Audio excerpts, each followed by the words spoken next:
नमस्ते। आज हम 2025 की एक हिंदी फिल्म सैयारा की कहानी में जरा गहरे उतर रहे हैं। हाँ, बिल्कुल। हमारे पास जो जानकारी है वो इस फिल्म की कहानी को काफी अच्छे से बयान करती है। तो हमारा इरादा है कि इस कहानी के सार को पकड़ें, इसके जो भावनात्मक उतार चढ़ाव है उन्हें समझें। और ये भी देखें कि ये प्यार, याददाश्त और संगीत, इन तीनों धागों को कैसे बुनती हैं। हाँ, मतलब ये सवाल कि क्या प्यार वाकई यादों के मिट जाने पर भी जिंदा रह सकता है, फिल्म इसी से जूझती है। बड़ा सवाल है ये तो। और कहानी की शुरुआत वो भी काफी दिलचस्प है।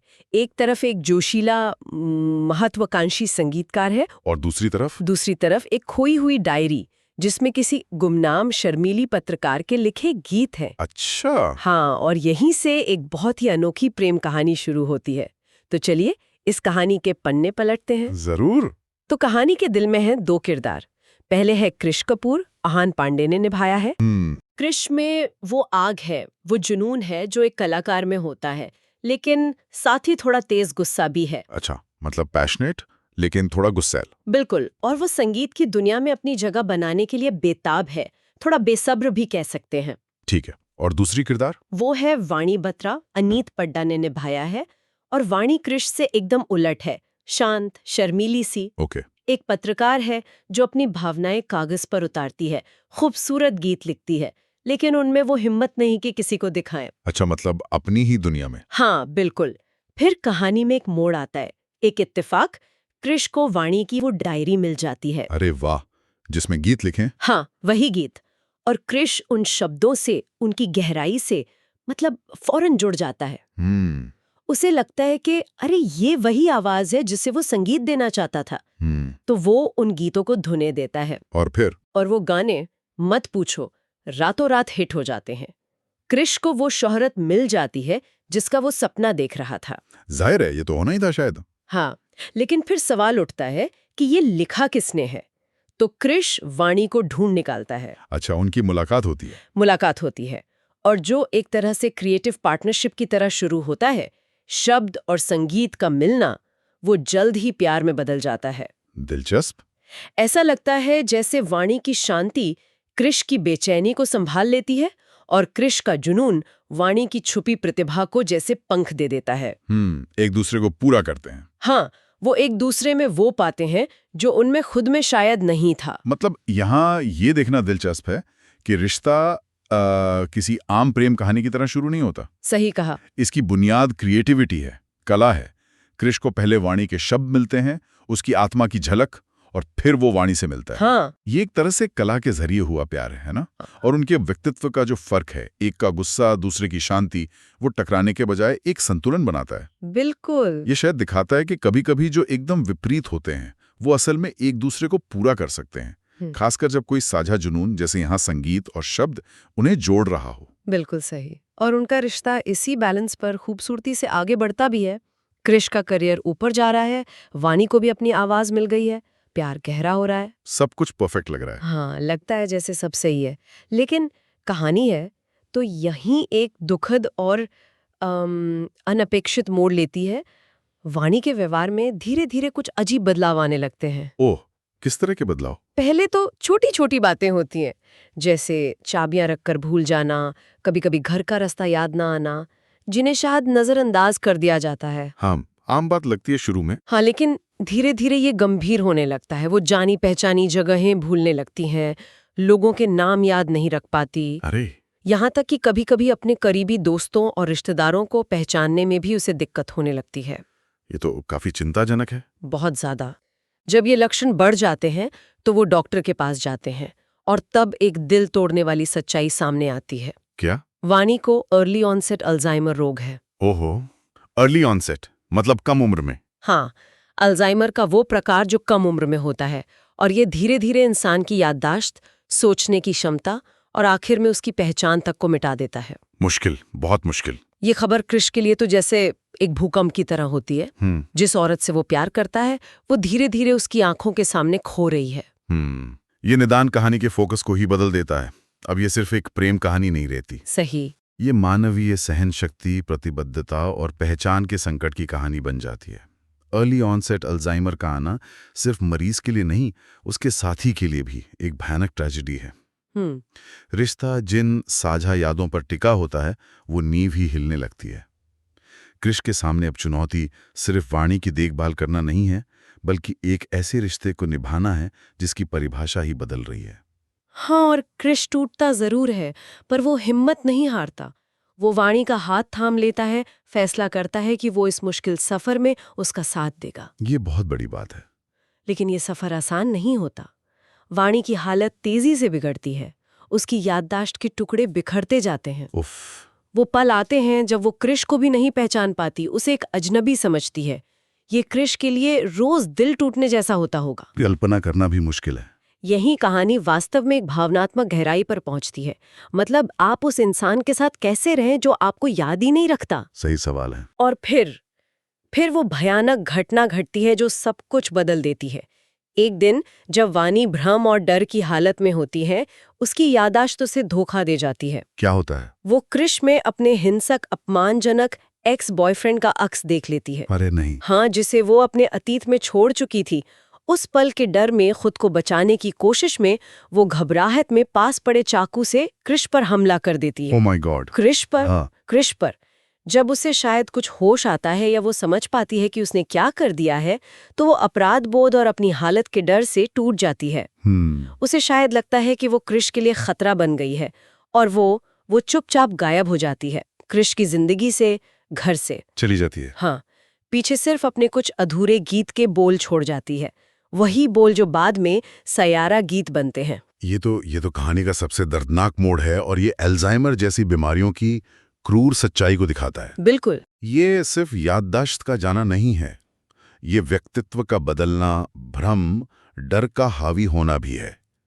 और यहाँ विडंबना देखो, बीमारी के कारण वाणी को सबसे ज्यादा प्यार और सहारे की जरूरत है, लेकिन बीमारी ही उसे अपने सबसे बड़े सहारे कृष को चोट पहुंचाने पर मजबूर कर देती है। हाँ, ये बहुत दुखद है।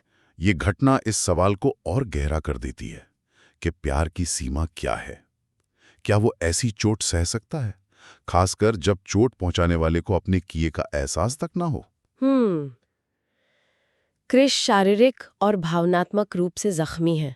दिल टूटा हुआ है, वाणी जा चुकी है, सब बिखर गया जैसे। हाँ, लेकिन उसके अंदर का कलाकार और शायद उसका प्यार उसे पूरी तरह बिखरने नहीं देता।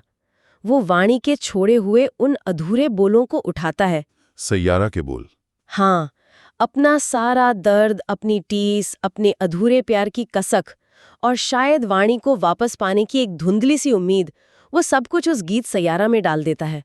उसे संगीत देता है, रिकॉर्ड करता है। और फिर वो गाना रिलीज होता है। हाँ, और वो गाना, वो सिर्फ एक गाना नहीं रहता, वो एक पुकार बन जाता है। एक दर्द भरी आवाज जो करोड़ों दिलों तक पहुंचती है। सैयारा। सैयारा पूरे देश में एक सनसनी बन जाता है। लोग उसके संगीत से, उसके शब्दों से, उसमें छिपी कहानी से जुड़ जाते हैं। वायरल हो जाता है। हाँ, वायरल हो जाता है, हर तरफ बजने लगता है। हर कोई महसूस कर सकता है कि इसके पीछे कोई गहरी सच्ची भावना है। लेकिन कृष के लिए? कृष के लिए ये शोहरत बेमानी है। वो अब भी वाणी की तलाश में है, और तभी इसी वायरल गाने की वजह से एक उम्मीद की किरण दिखती है। अच्छा, कैसे? कहीं दूर से, शायद किसी सोशल मीडिया पोस्ट या न्यूज़ क्लिप में वाणी की झलक मिलती है। एक वायरल वीडियो के जरिए कृष को पता चलता है कि वाणी उत्तर भारत में मनाली के पास एक शांत आश्रम में रह रही है। आश्रम में? हाँ, अपने अतीत को पूरी तरह भूल चुकी है, एक अलग पहचान के साथ जी रही है। पूरी तरह से? हाँ, कृष सब कुछ छोड़कर फौरन मनाली पहुंचता है, आश्रम में जाता है, और वहां वो वाणी को देखता है, जिंदा, सुरक्षित। लेकिन वो उसे बिल्कुल नहीं पहचानती। कृष उसके लिए बस एक अजनबी चेहरा है। सालों का प्यार, वो पल, वो सपने, सब वाणी की याददाश्त से मिट चुके हैं। उफ, सोचकर ही रोंगटे खड़े हो जाते हैं। क्या गुजरी होगी कृष पर। हाँ, यहाँ संगीत की भूमिका बहुत महत्वपूर्ण हो जाती है, और ये कहानी के मुख्य विषयों में से एक है ना? बिल्कुल। सैयारा गीत सिर्फ कृष के दर्द की अभिव्यक्ति या हिट गाना नहीं है, ये एक पुल बन जाता है कृष की भावनाओं को दुनिया तक पहुंचाने का, और फिर दुनिया के जरिए वाणी तक पहुंचने का। ये दिखाता है कि संगीत कैसे संवाद का माध्यम बन सकता है जब शब्द खो जाते हैं। सही कहा। कैसे कला दर्द को सुंदरता में बदल सकती है, और कैसे वो लोगों को अप्रत्याशित तरीकों से जोड़ सकती है। अगर हम इसे बड़े नजरिए से देखें तो ये संगीत की उस हीलिंग पावर की ओर इशारा करता है जिसके बारे में अक्सर बात होती है। हाँ, कृष का संगीत न केवल दूसरों को छूता है बल्कि आखिर में उसे वाणी तक वापस ले जाता है, भले ही वो उसे पहचानती ना हो। हाँ, और अब कृष एक बहुत ही नाजुक स्थिति में है। वो उस औरत के सामने है जिससे वो दुनिया में सबसे ज्यादा प्यार करता है, पर वो उसे जानती तक नहीं। हाँ, अब वो क्या करेगा? जोर जबरदस्ती तो कर नहीं सकता। नहीं, बिल्कुल नहीं। वो उसे अतीत याद दिलाने की कोशिश करके उसे और परेशान या कंफ्यूज नहीं करना चाहता। तो वो एक बहुत ही धीरज भरा और संवेदनशील रास्ता चुनता है। क्या करता है वो? वो आश्रम में ही रुक जाता है, शायद एक स्वयंसेवक या मेहमान बनकर। वाणी पर कोई दबाव नहीं डालता। अच्छा।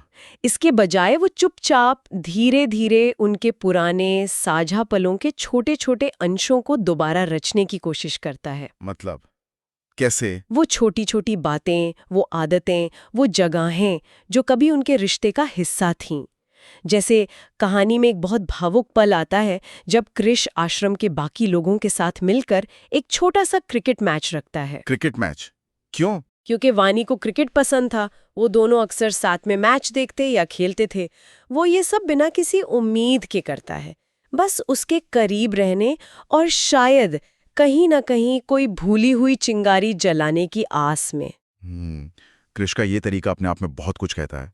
वो याद दिलाने की कोशिश नहीं कर रहा, वो महसूस कराने की कोशिश कर रहा है। हाँ, बिल्कुल। वो समझ रहा है कि शायद फैक्ट्स वाली यादें चली गई हैं, लेकिन इमोशनल यादें, वो एहसास शायद अब भी कहीं गहरे दबे हों। ये अल्जाइमर जैसी स्थितियों में देखभाल के एक बहुत ही मानवीय और गहरे पहलू को छूता है कि रिश्ते सिर्फ साझा इतिहास पर नहीं, बल्कि वर्तमान पल में साझा की गई भावनाओं, उपस्थिति और स्नेह पर भी टिके रह सकते हैं। सही। वो तथ्यों को वापस लाने की बजाय भावनात्मक जुड़ाव को फिर से जगाने पर ध्यान केंद्रित कर रहा है। और क्या ये तरीका काम करता है?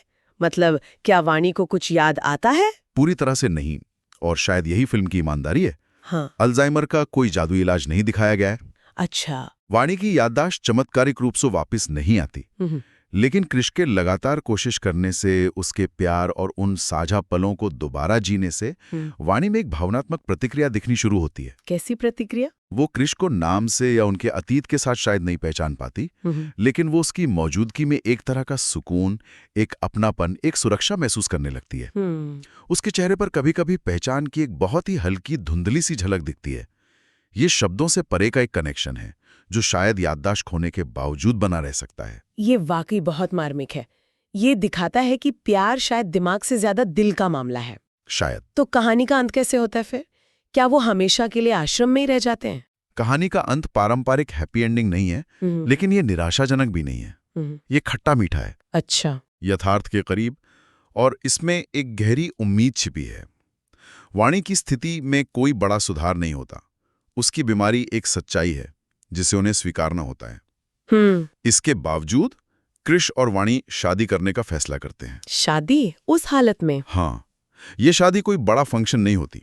एक बहुत ही सादा सा समारोह होता है, शायद आश्रम में ही, कुछ करीबी लोगों के बीच। ये शादी एक तरह से सामाजिक मान्यताओं को चुनौती देती है। ये इस बात का ऐलान है कि उनका प्यार यादों का मोहताज नहीं है। बिल्कुल। ये वर्तमान में एक दूसरे के प्रति प्रतिबद्धता का प्रतीक है।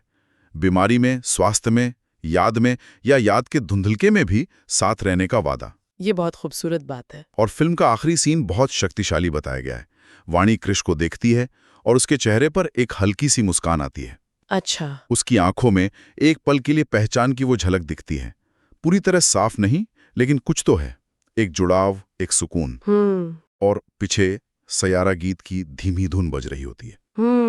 वो गीत जो उनके सफर का प्रतीक बन चुका है। वाह। तो अगर हम इस पूरी कहानी का सार निकालें तो इसका क्या मतलब निकलता है? हाँ, क्या लगता है आपको? मेरे ख्याल से ये फिल्म बहुत हिम्मत से ये कहती है कि सच्चा प्यार, या शायद प्यार का एक गहरा रूप, यादों के मिट जाने से खत्म नहीं होता। ये सिर्फ साझा अनुभवों का हिसाब किताब नहीं है। ये वर्तमान पल में मौजूदगी, देखभाल, धैर्य और एक अटूट भावनात्मक जुड़ाव पर आधारित हो सकता है। ये प्यार की परिभाषा पर ही सवाल उठाता है। बिल्कुल, रिश्ते की बुनियाद पर दोबारा सोचने को मजबूर करता है क्या किसी को प्यार करने के लिए उसे पूरी तरह याद रखना जरूरी है? हाँ, और जैसा स्रोत सामग्री में भी इशारा है, फिल्म के मुख्य विषय यही उभर कर आते हैं, प्यार और स्मृति के बीच का वो जटिल रिश्ता। हाँ, क्या एक के बिना दूसरा मुमकिन है? संगीत की शक्ति न सिर्फ मनोरंजन बल्कि एक मरहम की तरह, एक पुल की तरह। बिल्कुल। और मानवीय रिश्तों का लचीलापन, मतलब सबसे मुश्किल दिल तोड़ने वाली परिस्थितियों में भी उम्मीद और जुड़ाव बनाए रखने की इंसानी क्षमता। और इसका भावनात्मक असर बहुत गहरा है क्योंकि ये हमें अपनी कमजोरियों और रिश्तों की नाजुकता का सामना कराता है। सही। अल्जाइमर या डिमेंशिया का डर हम में से कई लोगों के मन में होता है। ये कहानी उस डर को छूती है, लेकिन साथ ही क्रिश के अटूट समर्पण के जरिए एक अविश्वसनीय आशा भी दिखाती है। ये सुझाव देती है कि मानवीय संबंध हमारी समझ से कहीं ज्यादा गहरे और लचीले हो सकते हैं। ये सिखाती है कि प्यार सिर्फ लेना नहीं बल्कि देना भी है, खासकर तब जब सामने वाले के पास लौटाने के लिए यादें भी ना बची हों। बहुत खूब कहा। तो ये थी सैयारा की कहानी पर हमारी गहरी नजर। एक ऐसी फिल्म जो प्यार को याददाश्त की सीमाओं से परे ले जाती है। हमने देखा कैसे एक डायरी दो अजनबियों को मिलाती है, कैसे उनका प्यार परवान चढ़ता है, कैसे एक बीमारी उनके रिश्ते की परीक्षा लेती है, और कैसे संगीत उनके दर्द, उनकी तलाश और उनके अटूट बंधन की आवाज बनता है। ये कहानी मानवीय भावना की जीत की कहानी है, भले ही वो जीत पारंपरिक मानकों पर खरी ना उतरती हो। बिल्कुल। और ये हमें एक अहम सवाल के साथ छोड़ जाती है जिस पर शायद हम सब सोच सकते हैं। क्या सवाल? अगर प्यार वाकई साझा यादों के बिना भी टिक सकता है, जैसा सैयारा दिखाती है, तो फिर उन रिश्तों की असली बुनियाद क्या होती है जहां याददाश्त खो जाती है? सोचने वाली बात है। क्या वो सिर्फ वर्तमान पल में साझा की गई भावनाएं और उपस्थिति हैं? क्या वो आदतें हैं या कोई और गहरा अनकहा कनेक्शन? और समाज इसे कैसे देखता है? हाँ, उससे जुड़ा एक और सवाल, हमारा समाज ऐसे रिश्तों को कैसे देखता है और उन्हें कितना समर्थन देता है? क्या हम ऐसे प्यार को स्वीकार करने के लिए तैयार हैं जो हमारी पारंपरिक समझ से परे है? ये कुछ ऐसे बिंदु हैं जिन पर यह कहानी हमें सोचने पर मजबूर करती है। जरूर, बहुत गहरे सवाल हैं ये।